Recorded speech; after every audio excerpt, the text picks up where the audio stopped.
အားလုံးပဲမင်္ဂလာပါရှင်မေလေးကိုချက်ချက်နဲ့လေးမှပြန်လဲကြိုးဆိုလိုက်ပါတယ်မေလေးတခါထိုးပြပေးမှာကတော့ဒီလို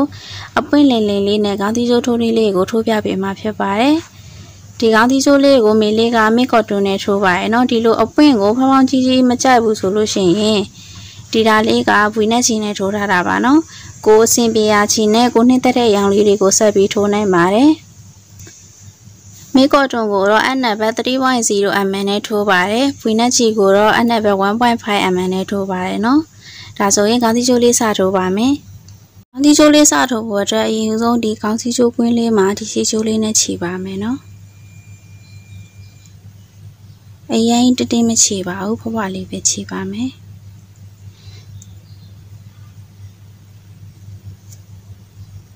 ပြီးရင်ဒီခြီထားတဲ့ဒီအပေါက်ထဲကနေပြီးတော့ခြီကိုဆွဲယူပါမယ်ဒီကြိုးစားလေးကိုဒီနားလေးမှာကပ်ပြီးတော့တစ်ခါတည်းတင်ပြီးထိုးသွားပါမယ်နော်ဒီခေါင်းသီးကျိုးကွင်းထဲကနေခြီကိုဆွဲယူပြီးတော့တိုင်တိုးလေးတွေထိုးပါမယ်ပြီးရင်လည်းတိုင်တိုးထပ်ထိုးပါမယ်ဒီမှာတိုင်တိုးလေးစီပဲထိုးသွားပါမယ်နော်ဒီခေါင်းစည်းကျိုးကွင်းပတ်လေပေါ့နော်ဒီဆက်စောက်ဆုံးထိုးတဲ့နေရာရောက်တဲ့အထိတိုင်တိုးလေးကြီးပဲထိုးသွားပါမယ်တိုင်တိုးအားလုံးပေါင်း66တိုင်ထိုးပါမယ်နော်ဒီနဲ့3တိုင်ထိုးပြီးပါပြီ4 5 6 9တိုင်တိုး66တိုင်ထိုးသွားပါမယ်ဒီမှာခေါင်းသီးကျိုးပတ်လေကိုတိုင်60နဲ့6တိုင်ထိုးလာပြီဆိုရင်ဒီဆက်စအုပ်ဆုံးထိုးခဲ့တော့ငါဖုံမီအပေါက်ထဲကနေခြီကိုဆွဲယူပြီးတော့ဆက်လိုက်ပါမယ်ဆိုရင်ဒီလိုပုံစံလေးရပါမယ်နော်ဖုံမီ5ချက်ထိုးပါမယ်1 2 3 4 5ဖုံမီ5ချက်ထိုးပြီးရင်အခုထိုးလိုက်တဲ့ဒီအပေါက်ပေါ့နော်ဒီအပေါက်ရဲ့ဒီဘေးတစ်ပေါက်ကျော်အပေါက်ပါနော်ဒီအပေါက်ထဲမှာတိုင်ရှည်လေးထိုးပါမယ်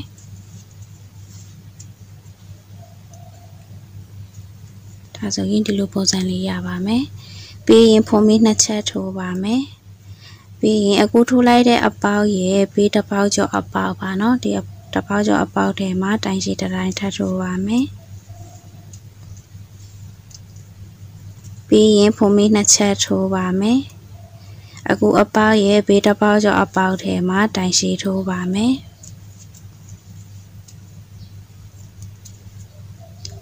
ပြီးရင်ဖုံမီ2ချက်ထိုးပါမယ်အခုထိုးတဲ့အပေါက်ရဲ့ဘေးတစ်ပေါက်ကျော်အပေါက်ထဲမှာတိုင်ရှည်ထိုးပါမယ်ဒီမှာထိုးခဲ့သလိုပါပဲเนาะဖုံမီ2ချက်ထိုးမယ်ပြီးရင်ဘေးတစ်ပေါက်ကျော်အပေါက်မှာတိုင်ရှည်ထိုးမယ်ပြီးရင်ဖုံမီ2ချက်ထိုးမယ်ဘေးတစ်ပေါက်ကျော်အပေါက်ထဲမှာတိုင်ရှည်ပြန်ထိုးပါမယ်နော်ဒီပုံစံအတိုင်းလေးကိုပတ်လေဒီဆက်စအောင်ဆုံးထိုးတဲ့နေရာရောက်တဲ့အထိထိုးသွားပါမယ်ဒီအထိထိုးလာပြီဆိုရင်ဖုံမီ2ချက်ထိုးပါမယ်ပြီးရင်ဒီမှာဆက်စအောင်ဆုံးတော့ကဖုံမီ5ချက်ထိုးထားတဲ့ဒီနေရာပါနော်ဒီနေရာမှာဖုံမီ1နဲ့3ဒီဖုံမီ3ချက်မြောက်အပေါက်မှာခြီကိုဆွဲယူပြီးတော့ဆက်လိုက်ပါမယ်ဒါဆိုရင်ဒီလိုပုံစံလေးရပါမယ်နော်ပြီးရင်ခြီကိုနည်းနည်းရှိရှိလေးဆွဲယူပါမယ်ပြီးရင်ခြီကိုတရရပါမယ်ရပြီးရင်ဒီဘေးကဒီအပေါက်ထဲမှာခြီကိုဆွဲယူပါမယ်ပြီးရင်ခြီကိုတရရမယ်ဒီအပေါက်ထဲမှာခြီကိုပြန်ဆွဲယူပါမယ်ဒီလိုမျိုး3ခါဆွဲယူပါမယ်เนาะဒီမှာ2ခါဆွဲယူပြီးပါပြီခြီကိုတရရမယ်ပြီးရင်ဒီအပေါက်ထဲကနေခြီကိုဆွဲယူပါမယ်ဒီမှာခြီကိုရစ်ပြီးတော့3ခါဆွဲယူပြီးဆိုရင်ဒီကွင်းလေးကိုထုတ်ပါမယ်เนาะဒီကွင်းလေးကိုမထုတ်ခင်ဒီခြီကျိုးလေးကိုလက်လေးနဲ့ဖိထားပါမယ်ပြီးကမှကွင်းလေးကိုထုတ်လိုက်ပါမယ်ပြီးရင်ဒီဖိထားတဲ့ဒီကျိုးဒီအပေါက်လေးတွေကနေခြီကိုဆွဲယူပါမယ်ဒါဆိုရင်အပေါ်မှာကွင်းလေး2ကွင်းဖြစ်တာပါเนาะအဲ့ဒါကိုထုတ်လိုက်ပါမယ်ဒီလိုပုံစံလေးရပါမယ်ပြီးရင်ခြီကိုနည်းနည်းရှိရှိလေးဆွဲယူပါမယ်ခြီကိုတရရပါမယ်ရပြီးတော့အခုဒီထိုးလိုက်တဲ့ဒီအပေါက်ထဲမှာเนาะဒီအပေါက်ထဲမှာ3ခါဆွဲယူပါမယ်ဒီခြီကိုရစ်မယ်ဒီအပေါက်ထဲမှာဆွဲယူပါမယ်2 ခြေကိုရစ်မယ်ဒီပေါက်ထဲကနေခြေကိုပြန်ဆွဲယူပါမယ်3ကဆွဲယူပြီးရင်ဒီခြေကျိုးလေးကိုဖိထားပါမယ်ပြီးရင်ဒီအပေါ်ကကွင်းလေးကိုထုတ်လိုက်ပါမယ်ပြီးရင်ဒီဖိထားတဲ့ဒီကျိုးအပေါက်လေးတွေကနေခြေကိုဆွဲယူပါမယ်ပြီးရင်အပေါ်မှာကွင်းလေးနှစ်ကွင်းဖြစ်တာကိုထုတ်လိုက်ပါမယ်ဒီလိုပုံစံလေးရပါမယ်နော်ပြီးရင်ခြေကိုနည်းနည်းရှည်ရှည်လေးဆွဲယူပါမယ်ခြေကိုတရရပြီးတော့ဒီအပေါက်ထဲမှာ3ကဆွဲယူပါမယ်1 2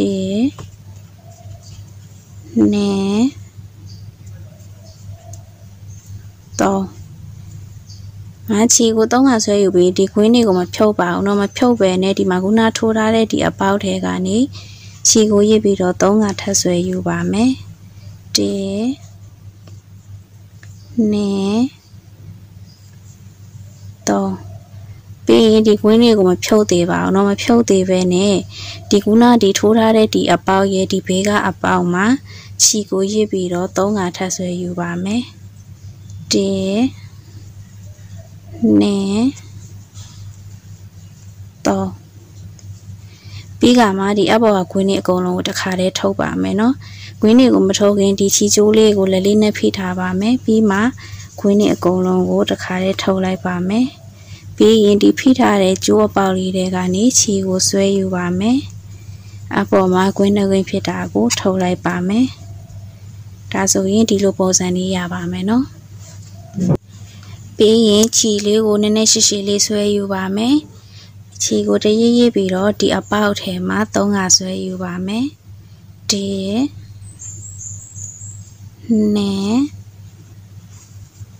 3ပြီးရင်ကျိုးလေးကိုဖိပြီးတော့ဝင်းတွေကိုထုတ်ပါမယ်ဖိထားတဲ့ကျိုးပေါက်ထဲကနေခြေကိုဆွဲယူပါမယ်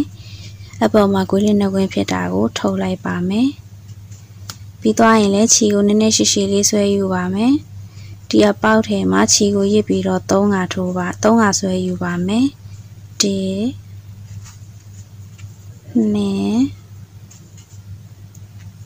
3ပြီးရင်ဒီကွင်းတွေကိုမထုတ်သေးပဲနဲ့ဒီထိုးထားတဲ့ဒီအပေါက်ထဲမှာခြေကိုရစ်ပြီးတော့3ကထပ်ဆွဲယူပါမယ်1 2 3ပြီးရင်လည်းဒီကွင်းလေးကိုမထုတ်သေးပါဘူးเนาะမထုတ်သေးပဲနဲ့ဒီမှာပထမအဆုံးထိုးတဲ့ဒီအပေါက်ပါเนาะဒီအပေါက်ရဲ့ဒီနေရာမှာဒီတိုင်နှစ်ခုရဲ့ကြားဒီအလဲဖုံးမီအပေါက်မှာလာထိုးပါမယ်เนาะဒီလဲဖုံးမီအပေါက်မှာခြေကိုရစ်ပြီးတော့ဒီအလဲဖုံးမီအပေါက်မှာခြေကိုရစ်ပြီး3ကဆွဲယူပါမယ်1 2 3ပြီးကမှအပေါ်ကကွင်းလေးအကုန်လုံးကိုတစ်ခါတည်းထုတ်ပါမယ်မထုတ်ခင်ဒီကျိုးလေးကိုဖိထားပါမယ်ပြီးရင်ခြေကိုဆွဲယူပြီးတော့ကွင်းလေးကိုအကုန်လုံးထုတ်လိုက်ပါမယ်ပြီးရင်ဒီဖိထားတဲ့ကျိုးပေါက်လေးတွေကနေခြေကိုဆွဲယူပါမယ်အပေါ်မှာကွင်းနှစ်ကွင်းဖြစ်သွားတာကိုထုတ်လိုက်ပါမယ်ဒါဆိုရင်ဒီလိုပုံစံလေးရပါမယ်နော်ပြီးရင်ခြေကိုနည်းနည်းရှည်ရှည်လေးဆွဲယူပါမယ်ခြေကိုရစ်ပြီးတော့ဒီအပေါက်ထဲမှာ3ကဆွဲယူပါမယ်1 2 3ပြီးရင်ဒီကျိုးလေးလက်လေးနဲ့ဖိပြီးတော့ကွင်းလေးကိုထုတ်လိုက်ပါမယ်ဒီဖိထားတဲ့အပေါက်ထဲကနေခြေကိုဆွဲယူပါမယ်အပေါ်ကကွင်းနှစ်ကွင်းကိုထုတ်ပါမယ်ပြီးရင်ခြေကိုရှည်ရှည်လေးဆွဲယူပါမယ်ခြေကိုရစ်ပြီးတော့ဒီအပေါက်ထဲမှာ3ကဆွဲယူပါမယ်1 2 3ပြီးရင်ဒီလူနာခြေဆွဲယူတဲ့ဒီအပေါက်ထဲမှာခြေကိုရစ်ပြီး3ကဆွဲယူပါမယ်2 3ပြီးပြီဆိုရင်ဒီမှာခုနတော့ငါထိုးထားတဲ့ဒီအပေါက်ပါเนาะဒီအပေါက်ရဲ့ဒီဘက်အကွက်ဒီနေရာကဒီအလဲဖုံးကြီးအပေါက်ထဲကနေပြီးတော့ခြေကိုရစ်ပြီးတော့3ကဆွဲယူပါမယ်ဒီအလဲဖုံးကြီးအပေါက်ကပါเนาะခုနထိုးတဲ့အပေါက်ရဲ့ဒီဘက်အကွက်ဖုံးကြီးအပေါက်ထဲကနေခြေကို3ကဆွဲယူပါမယ်1 2 တော့ပြီးရင်ခြေကျိုးလေးကိုလက်လေးနဲ့ဖိပြီးတော့အပေါ်ကခွင်းနဲ့အကုန်လုံးကိုတစ်ခါတည်းထုတ်ပါမယ်ပြီးရင်ဖိထားတဲ့ကျိုးအပေါက်လေးတွေကနေခြေကိုဆွဲယူပါမယ်အပေါ်မှာခွင်းနှစ်ခွင်းကိုထုတ်ပါမယ်ဒါဆိုရင်ဒီလိုပုံစံလေးရပါမယ်နော်ပြီးရင်ခြေကိုရှည်ရှည်လေးဆွဲယူပါမယ်ဒီအပေါက်ထဲမှာခြေကိုရစ်ပြီး3ခါဆွဲယူပါမယ်နဲ့တော့ပြီးရင်အပေါ်ကကွင်းတွေကိုထုတ်ပါမယ်ပြီးရင်ခြေကိုရှည်ရှည်လေးဆွဲယူမယ်ဒီအပေါက်ထဲမှာခြေကိုရစ်ပြီး3ခါဆွဲယူပါမယ်နဲ့တော့ပြီးရင်ခြေကိုရစ်ပြီးတော့ဒီအပေါက်ထဲမှာ3ခါပြန်ဆွဲယူပါမယ်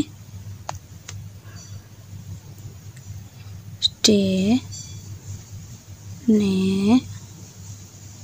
တော့ပြီးရင်ဒီမှာခုနထိုးရတဲ့အပေါက်ရဲ့ဒီဘက်အကွက်ဒီညာဖုံမီအပေါက်ထဲမှာခြေကိုရစ်ပြီးတော့3ခါဆွဲယူပါမယ်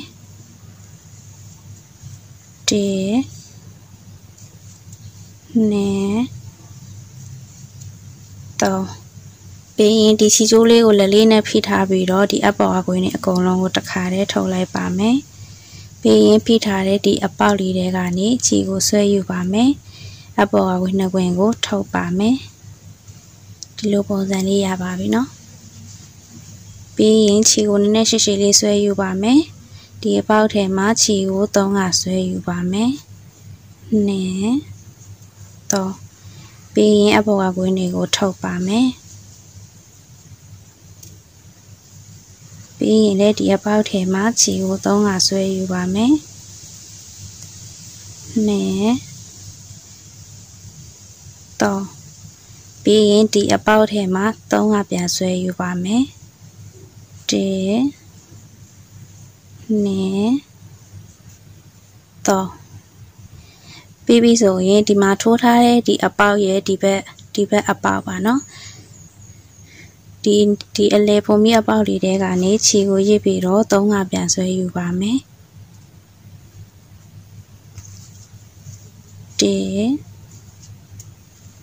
နဲ့တော့ပြီးရင်ဒီကျိုးလေးကိုလက်လေးနဲ့ဖိထားပါမယ်ပြီးကမှအပေါ်ကကွင်းနဲ့အကုန်လုံးကိုတစ်ခါတည်းထုတ်ပါမယ်ပြီးရင်ဖိထားတဲ့ကျိုးအပေါက်လေးတွေကနေခြေကိုဆွဲယူပါမယ်အပေါ်မှာကွင်းနဲ့ကွင်းဖြစ်တာကိုထုတ်လိုက်ပါမယ်ပြီးရင်ဒီလိုပုံစံလေးရပါမယ်ပြီးပြီဆိုရင်ဒီမှာထိုးသလိုပါပဲเนาะခြေကိုဆွဲယူမယ်ဒီပြီးရင်ခြေကိုရစ်ပြီးတော့ဒီအပေါက်ထဲမှာ3ခါဆွဲယူပါမယ်နဲ့တော့ပြီးရင်အပေါ်ကကွင်းတွေကိုထုတ်လိုက်ပါမယ်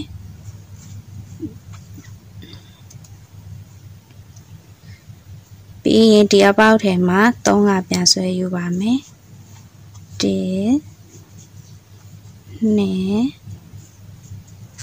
တော့ပြီးရင်ခြေကိုရစ်မယ်ဒီအပေါက်ထဲမှာ3ခါပြန်ဆွဲယူပါမယ်နဲ့တော့ဒီမှာပါเนาะဒီဖုံမီအပေါက်တွေကနေပြီးတော့တစ်ခါနဲ့3 4ဖုံမီပေါက်တွေကနေ4ခါထိုးလာပြီဆိုရင်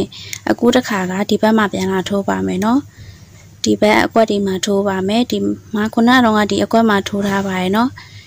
ပြီးရင်ဒီဘေးကအကွက်မှာပြန်လာထိုးပါမယ်ခြေကိုတရရပါမယ်ပြီးရင်ဒီအကွက်မှာ3ခါဆွဲယူပါမယ်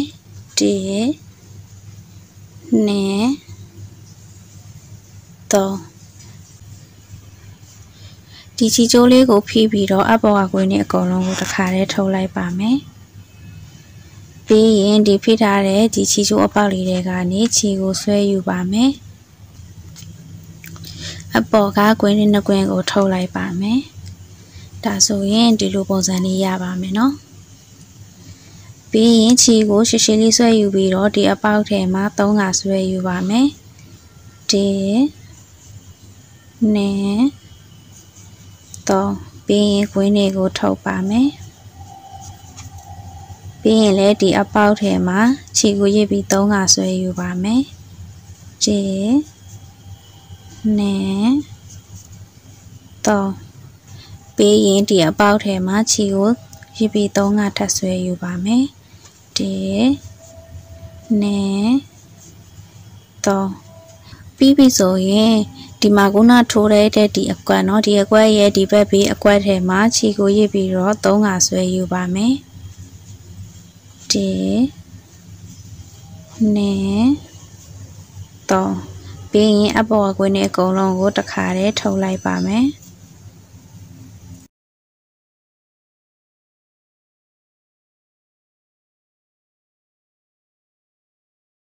ဒီလိုပုံစံလေးရပါမယ်เนาะပြီးရင်ခြေကိုရှည်ရှည်လေးဆွဲယူမယ်ဒီအပေါက်ထဲမှာခြေကိုရစ်ပြီး3ကထိုးပါမယ်1 2 3ဒီအပေါ်ကကွင်းတွေကိုထုတ်ပါမယ်ခြေကိုဆွဲယူပြီးတော့ဒီအပေါက်ထဲမှာခြေကိုရစ်ပြီး3ကဆွဲပါမယ်1 2 3ပြီးရင်ခြေကိုရစ်မယ်ဒီအပေါက်ထဲမှာ3ကထပ်ဆွဲယူပါမယ်1 2 3ပြီးရင်ဒီမှာခုနကတော့ဒီထိုးထားတဲ့ဒီအကွက်ပါเนาะဒီအကွက်ရဲ့ဒီဘေးအကွက်မှာခြေကိုရစ်ပြီးတော့3ကဆွဲယူပါမယ်1 2 3ပြီးရင်ခြေချိုးလေးကိုဖိပြီးတော့အပေါ်ကကွင်းနဲ့အကုန်လုံးကိုတစ်ခါတည်းထုတ်ပါမယ်ပြီးရင်ဒီဖိထားတဲ့ခြေချိုးလေးတဲကနေခြေကိုဆွဲယူပါမယ်အပေါ်မှာကွင်းနှကွင်းဖြစ်တာကိုထုတ်ပါမယ်ဆိုရင်ဒီလိုပုံစံလေးရပါမယ်เนาะပြီးရင်ခြေချိုးလေးကိုရှည်ရှည်လေးဆွဲယူပါမယ်ဒီအပေါက်ထဲမှာခြေကိုရစ်ပြီး3ကဆွဲယူပါမယ်1 2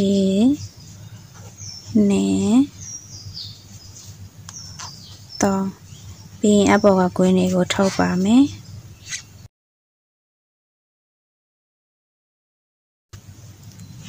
ပြီးရင်ခြေကိုနည်းနည်းရှည်ရှည်လေးဆွဲယူပါမယ်ဒီအပေါက်ထဲမှာခြေကိုရစ်ပြီးတော့3ကဆွဲယူပါမယ်1 2 3ဒီအပေါက်ထဲမှာခြေကိုရစ်ပြီးတော့3ကဆွဲယူပါမယ်1 2 3ပြီးရင်ဒီမှာခုနထိုးထားတဲ့ဒီအကွက်ရဲ့ဒီဘေးကအကွက်မှာခြေကိုရစ်ပြီး3ကဆွဲယူပါမယ်1 2 3ပြီးဒီခြေချိုးလေးကိုဖိပြီးတော့အပေါ်ကကွင်းနဲ့အကုန်လုံးကိုတစ်ခါတည်းထုတ်ပါမယ်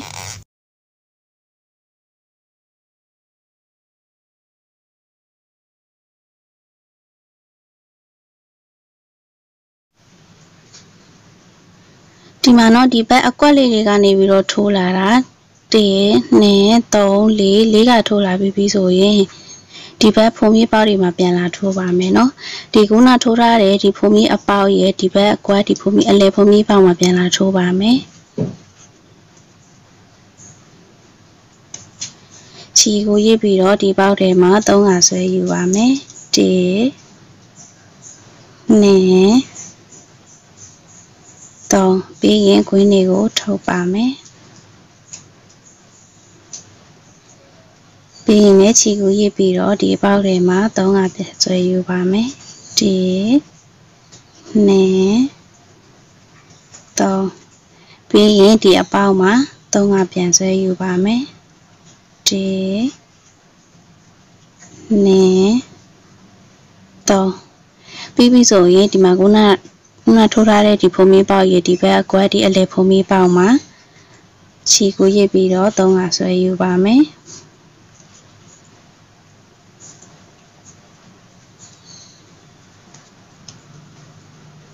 1 2 3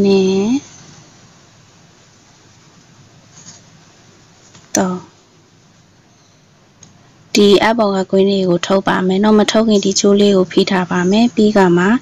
ကွင်းလေးကိုထုတ်ပါမယ်ပြီးရင်ဒီဖိထားတဲ့ကျိုးလေးတွေကနေပြီးတော့ခြေကိုဆွဲယူပါမယ်အပေါ်မှာကွင်းနဲ့ကွင်းဖြစ်တာကိုထုတ်ပါမယ် ဒါဆိုရင်ဒီလိုပုံစံလေးရပါမယ်နော်ပြီးရင်ခြေကိုဆွဲယူမယ်ဒီအပေါက်ထဲမှာ3ကဆွဲယူပါမယ်ဒီနဲ့3ဝင်းတွေကိုထုတ်ပါမယ်ပြီးရင်ဒီပေါက်ထဲမှာခြေကို3ကဆွဲယူပါမယ်ဒီနဲ့3ပြီးရင်ဒီအပေါက်မှာ3ကထပ်ဆွဲယူပါမယ်ဒီနဲ့3ပြီးရင်ဒီမှာခုနထိုးရတဲ့ဒီအပေါက်ရဲ့ဒီဘေးအပေါက်ဒီဘေးဖုံးလေးပေါက်မှာခြေကို3ကဆွဲယူပါမယ်ဒီနဲ့3ပြီးရင်အပေါ်ကွင်းတွေကိုထုတ်ပါမယ်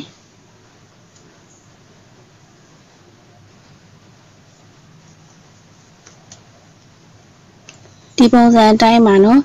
ဒီပုံစံအတိုင်း၄ပေါက်ထိုးမှာပါဒီမှာ2ပေါက်ထိုးပြီးပါပြီးပြီဆိုရင်ဒီဘေးကဒီအကွက်အလဲဖုံးပြီးပေါက်မှာတစ်ခါပြီးရင်ဒီနောက်အကွက်ဖုံးပြီးအလဲပေါက်မှာတစ်ခါဒီမှာ2ခါနောက်ထပ်ထိုးသွားပါမယ်နော်ဒီပုံစံအတိုင်းဒီမှာတစ်ခါပြီးရင်ဒီနောက်တစ်ပေါက်မှာတစ်ခါ2ခါထပ်ထိုးသွားပါမယ်ဒီမှာနော်2ခါထိုးလာပြီဆိုရင်အားလုံး4ကထိုးပြီးသွားပါပြီနော်1 2 3 4ဒီဘက်ဖုံးပေါက်တွေမှာ4ကထိုးလာပြီဆိုရင်ဒီဘက်အကွက်တွေမှာပြန်ထိုးပါမယ်နော်ဒီမှာခုနထိုးထားတဲ့ဒီအကွက်ရဲ့ဒီဘေးအကွက်မှာပြန်လာထိုးပါမယ်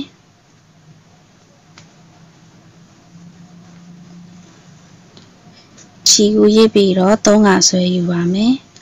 1 2 3ပြီးရင်အပေါ်ကကွင်းတွေကိုထုတ်ပါမယ်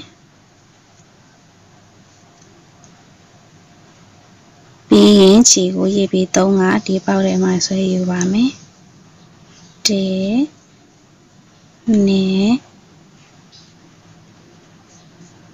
3ပြီးရင်ဒီပေါက်ထဲမှာခြေကိုရစ်ပြီး3ကထပ်ဆွဲယူပါမယ်1 2 3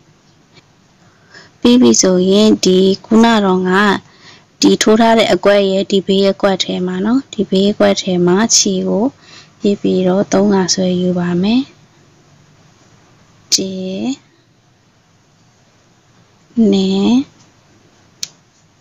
2 3ဒီအပေါ်ကကွင်းတွေကိုထုတ်ပါမယ်နော်ဒီအပေါ်ကကွင်းတွေကိုထုတ်တိုင်းဒီခြေကျိုးလေးကိုလည်းလေးနဲ့ဖိထားပါမယ်ပြီးကမှကွင်းတွေကိုထုတ်ပါမယ်ပြီးရင်ဒီဖိထားတဲ့ခြေကျိုးလေးတွေကနေပြီးတော့ခြေကိုဆွဲယူပါမယ်အပေါ်ကကွင်းနှုတ်ဖြစ်တာကိုထုတ်ပါမယ်နော်ဒီဆိုရင်ဒီလိုပုံစံလေးရပါမယ်နော်ဒီလိုပွင့်ဖက်လိမ့်လိမ့်လေးတွေရပါမယ်ဒီဘက်ပုံမီအပေါက်မှာ4ကထိုးရင်ပွင့်ဖက်ကဒီလိုလေးရတယ်ပေါ့နော်ဟိုဘက်အကွက်ဒီမှာ4ကထိုးရင်ဒီဘက်မှာပွင့်ဖက်လေးရပါတယ်ဒီပုံစံအတိုင်းဒီဘက်4ကဟိုဘက်4ကဒီဘက်4ကဟိုဘက်4ကထိုးပါတယ်နော်ဒီဘက်အကွက်မှာ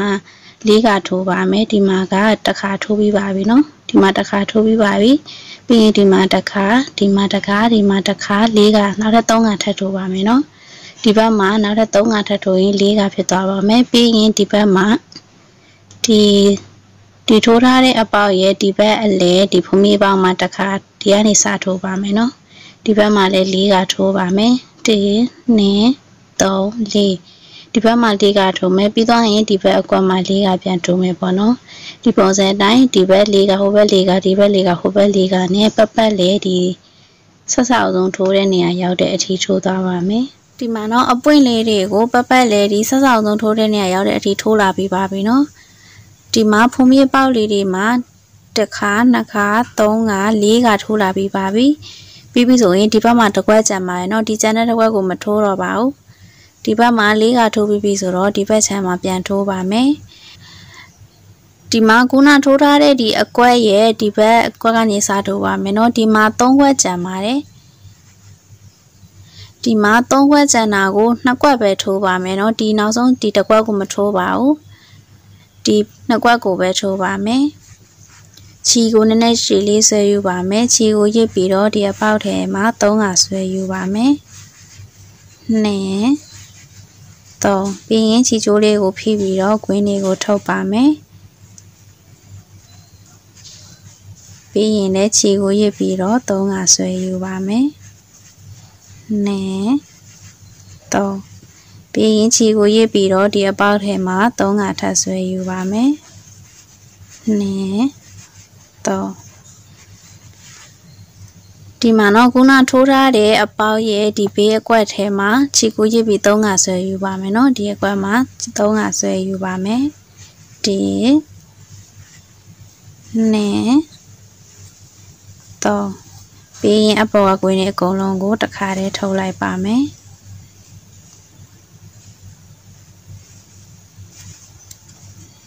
ဒါဆိုရင်တစ်ခွက်ထိုးပြပါပြီเนาะဒီဘက်မှာ2ခွက်ချမ်းပါရဲ့ဒီဘေးကတစ်ခွက်မှာထပ်ထိုးပါမယ်ဒီနဲ့တော့ပြီးရင်ကွင်းတွေကိုထုတ်ပါမယ်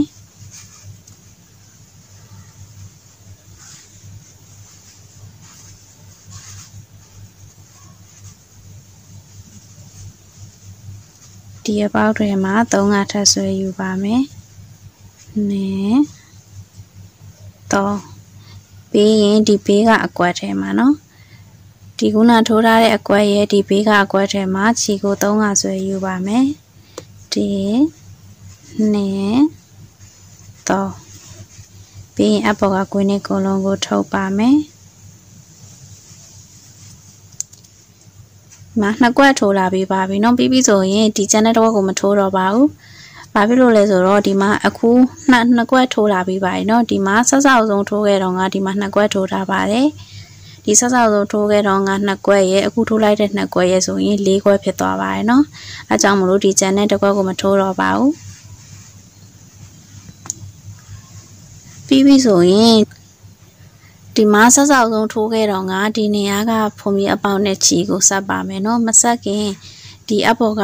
ဒီကွင်းနဲ့ကွင်းကိုပြန်လျှော့လိုက်ပါမယ်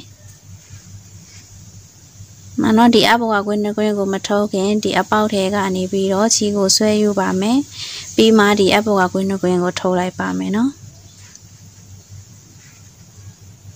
ဆိုရင်ဒီလိုပုံစံလေးရပါမယ်ပြီးရင်ဖုံမီတစ်ချက်ထိုးပြီးတော့ချီကိုအဆုံးသတ်လိုက်ပါမယ်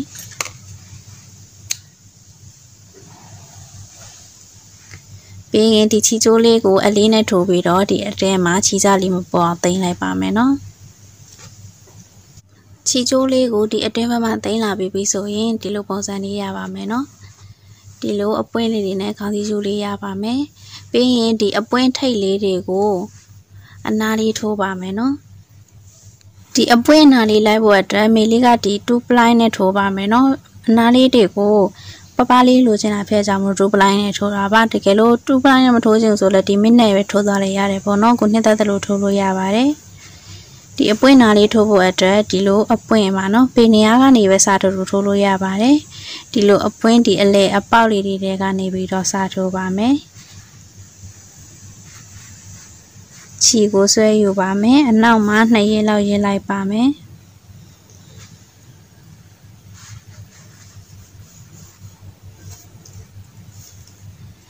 ပြီးရင်ဖုံမီ5ချက်ထိုးပါမယ်1 2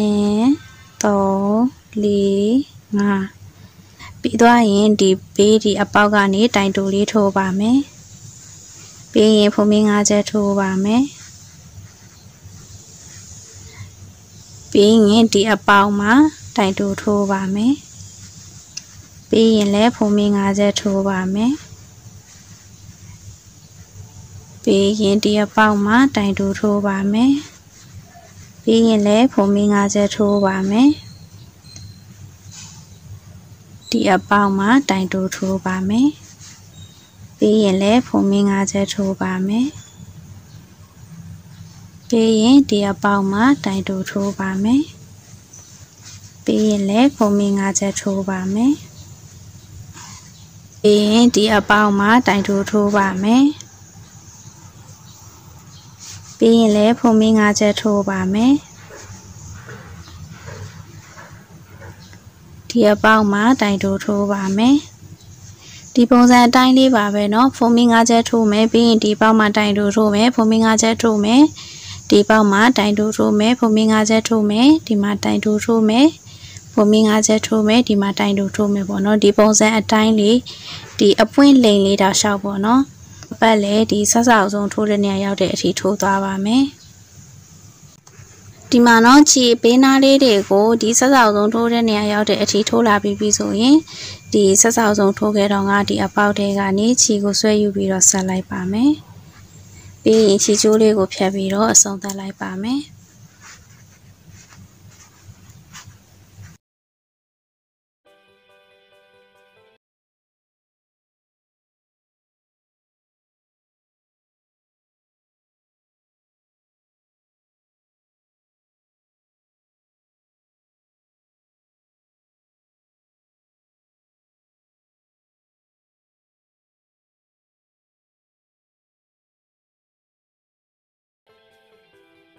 ဒါဆိုရင်ခေါင်းစည်းချိုးလေးထိုးလို့ပြီးသွားပါပြီเนาะဒီလိုပုံစံလေးရပါမယ်ဒါကိုနှစ်သက်တဲ့အရောင်လေးတွေနဲ့ဆက်ပြီးထိုးနိုင်ပါတယ်ဒီဗီဒီယိုလေးကိုကြည့်ပြီးလိုက်ထိုးရတာအဆင်ပြေတယ်ဆိုရင်မေလေးရဲ့ channel လေးကို subscribe လေးလုပ်ထားပေးဖို့တောင်းဆိုပါတယ်ရှင်ကြည့်ရှုပေးတော့အားလုံးကိုကျေးဇူးတင်ပါတယ်